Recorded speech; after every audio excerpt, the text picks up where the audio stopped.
Welcome to episode 2 of Conversations of the Crown, which is a series where I interview forever Miss California's teens so that I can get to know their journey a little bit better and also prepare me if I were to win the title of Miss California's Teen this June. Today I will be interviewing Isabella Mills and I can't wait. She was Miss California's Outstanding Teen 2019, and so I hope you guys enjoy my interview with her. So I'm officially here with Isabella, and I'm just going to let her tell us a little bit about herself and what her current life looks like. Yeah, so I'm Isabella Mills. I am 21 years old, about to graduate in 2 days from the University of Alabama. I'm graduating with a degree in dance and a minor in sports media, and I am moving down to the Daytona Beach, Florida area to be a kids director at a church down there, as well as the admin assistant for the campus pastor. Yeah. But Yay! originally from California. Yay! So much fun. So, starting out from the beginning, how did you get into the Miss America opportunity? How many years did you compete before winning your local and state title as well? Yeah, so I was exposed to Miss America organization since I was little. I started in the princess program, Yeah. and I had a lot of older girls that were doing it that my mom coached, and I was their little princess. And I got to be a princess for a local title holder and got to follow her around like the whole year and throughout when she competed for state and all that. And I had always looked up to the girls in the organization just so much. And I had always just desired that and always wanted to compete, and especially throughout the teen program because I had seen girls who were just so talented and just gorgeous and smart and just amazing girls that had competed and that I'd looked up to. And then I had stopped doing pageants for a little bit. Then right around when I was 15 years old, I was really, really, really involved with dance. But I decided, hey, I think I'm going to take this and give it a try again. And Oh, so I entered into Miss Santa Clara pageant, competing as a teen, won for the first time. so amazing. Um, and it was awesome. And I was so excited. And then later that year in the summer, I won state. So I won Miss California's teen, and it was just a whirlwind. It was one of those things that's just like I'd prepping for so long and then it just happened, and I went to nationals a month later, which was a Wow, very that's a fast turn. fast turnaround. Yeah. Very. And that was really great and met so many great girls that I actually now go to school with, which is awesome. So many Um, MAO girls go to Alabama. Yes, thank you, MAO. Yes. Uh, so yeah, um, that's kind of yeah. Yeah, so cool. Thank you. And then going into that about all of that, how much scholarship money did you earn and how have you like been using it as a student at the University of Alabama? And then what Yeah, are your future like educational and career goals? yeah. I obviously I had kind of gotten a little bit of chunk from winning my local, but then state and nationals combined, I think I had around 12 to $13,000 in scholarship money on top of a Wow, full ride scholarship to the University of Alabama. So that has been a huge blessing. And now I get to graduate college debt free, the best um, feeling ever. Yes. which is just like so unheard of. And I wasn't planning on going to college. So Okay. it's kind of, it's really a God thing and Mhm. how like he provided for that for me Totally. when it was something that I just didn't even envision for myself. So, yeah. Yeah, that's so inspiring. Correct me if I'm wrong, but I believe you're a student at the SF Ballet as Miss California's Outstanding Teen, right? It's called, the studio is called City Ballet San Francisco. So Okay, got not it. San Francisco Ballet, but one slightly different. Yeah. Okay, so as a student there, how did you balance it all? And do you have any tips or tricks for balancing all of those things on your plate for me and for anyone else? Yeah. It's not easy, that's for sure. I had to like really put my priorities straight with it. And um, the beauty of it was is that I had a lot of freelance with the appearances that I got to do and pick. So I really got to choose around my schedule, which was super nice. And the directorship was really gracious with that as well. I do remember I had a rehearsal that went till like 5 o'clock at night on a Saturday. Mhm.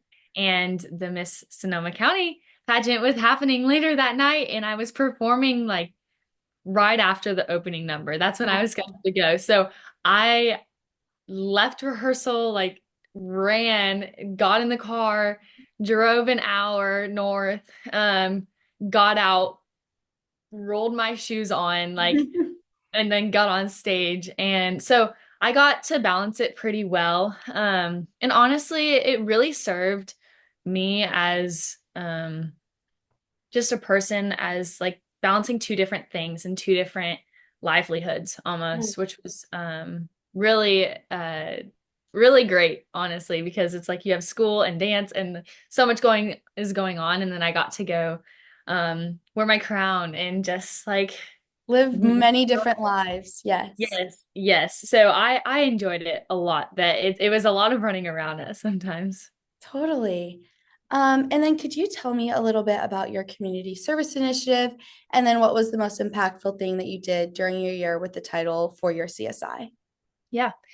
So my social impact initiative, formerly known as platform, that's what I know it as, Yeah. um, was different, not less, inclusion for the autism community.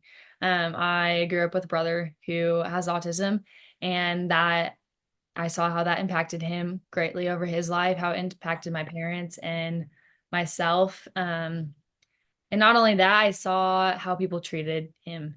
And over the years, that just hurt my heart even more. Yeah. And not even just for him, but those just with disabilities in general and how excluded they naturally are.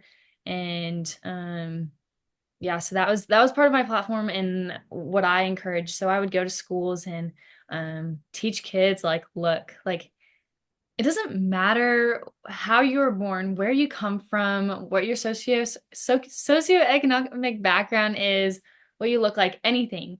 Like you are so loved and you have such a big purpose here. And I just want you to know that. And also like just love other people too. No matter what they look like, where they come from, all of that.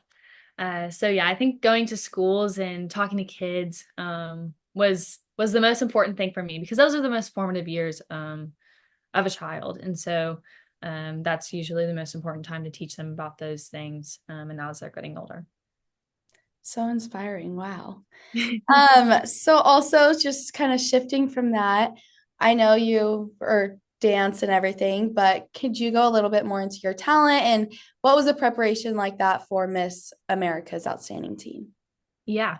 So it was actually kind of difficult trying to find like a ballet variation that fit into the 1 minute and 30-second time. Yes.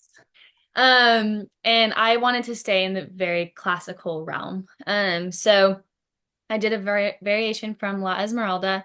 It was actually one of my very first variations that I ever did on point, like when I was 11 years old.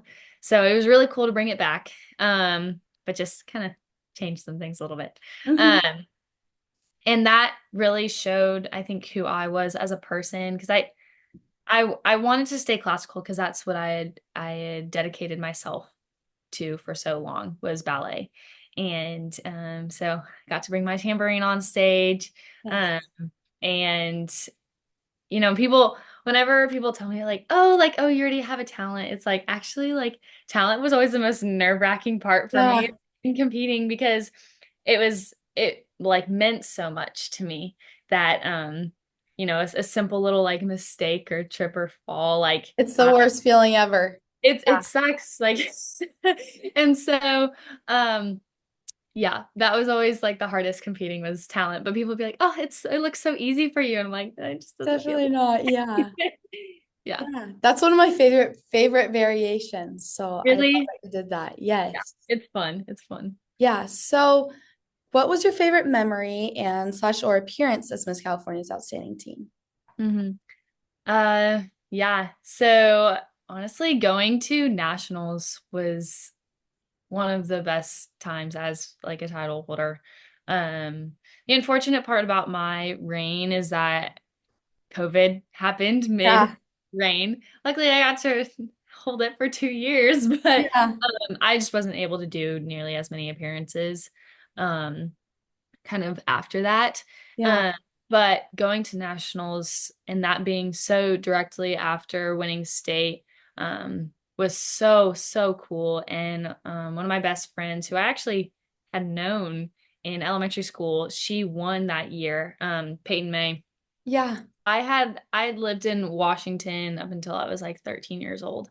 And so we went to the same school, which was Oh really my cool. She was gosh. in the same class as my brother. And so that was really full circle for us. And so getting to see her win and just over the years getting to see that sisterhood and how it stays so bonded has been so encouraging and just really inspiring. And the girls that I go to school with here, like they I just get to watch them like achieve so many things. And it's just like looking back to when we were 15, 16 years old, like I Hmm. cannot imagine like all of these girls accomplishing what they do. Yeah, amazing. And then, sorry, let me pull this up. What was going through your head when you were announced as Miss California's outstanding teen, and how were you feeling?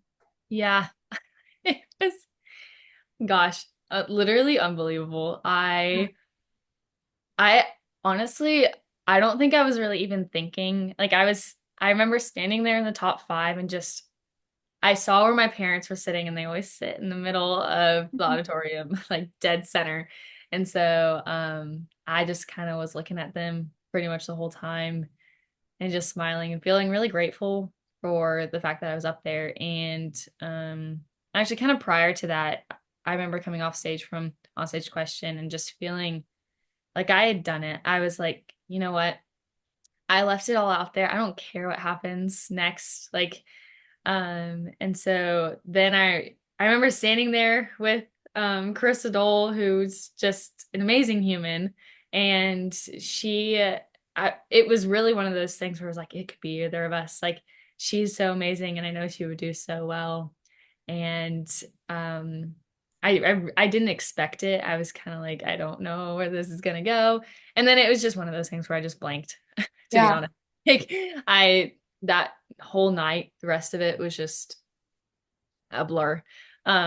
But it was just such an attitude of gratefulness, like just the whole time. yeah, Um, yeah. totally. Yay. Okay, I have one last final question. This is a little bit of a fun one. Someone told me to ask this to you, so Okay. pulling this out from my DMs. Okay. But do you have plans to compete in the Miss division eventually? Yeah, I'm kind of unsure about that right now. Um, I think my priority in life is my next job, Yeah. um, and working in ministry and knowing that that's what God called me to for right now in this season. I have no clue where the Lord's going to take me next, and I may compete in the Miss Division. I think it would be so fun to go back, and that would be so awesome. Because I do love competing and I do love the organization so much. Mhm. Um, but truth is I don't know. I don't really know what I'm doing in a couple weeks, so I'm kind of like, Exactly. Yeah. Going with the you flow know, with I have all no the clue what's plans. going to happen in a few years. So, Yeah. um, I mean, my yes is on the table for God to take, whether He wants to or not. Yeah. I love it. Well, thank you so much for meeting with me. And I love Cool. getting to interview you. And then if you want to like say any of your social medias so that people can follow you, you can go ahead. So my Instagram is Bella R Mills, and then I think that's really the only social media I Perfect. have to the public. So. I love it. Great. Thank you so much. Yeah, of course. Thank you. Have a great Have a day. good one. Bye.